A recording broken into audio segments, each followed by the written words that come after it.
In this video, we'll use integration by parts to integrate this function, x e to the minus x.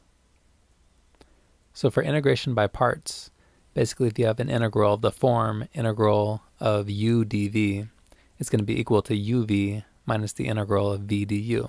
Sometimes when you see an integral, it might be easier to solve if you break it apart in this manner. So for this one, I'm going to set u equal to x.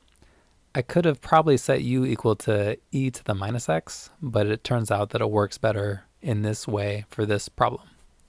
So if u equals x, then dv is going to be the other part, which is e to the minus x dx. So we have u dv in the equation for integration by parts, and we replaced each of those pieces with something else. So if u equals x and dv equals e to the minus x dx, we also want to find what du is, and it's going to be dx. We're kind of just replacing the letter u with the letter x.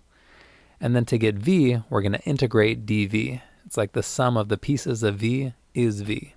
So v is going to be equal to the integral of e to the minus x dx, which is equal to minus e to the minus x.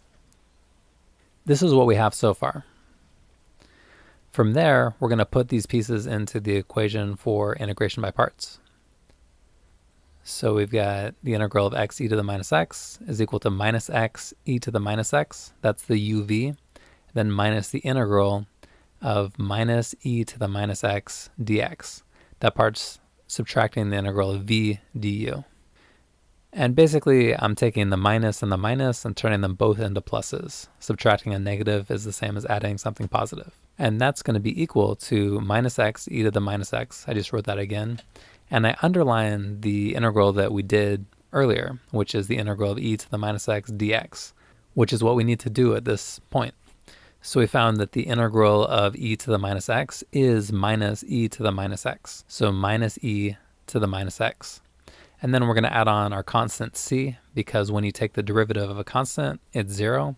You could have any different constant there, and it would still give you the same result. So that's one example of how to integrate by parts with this particular problem.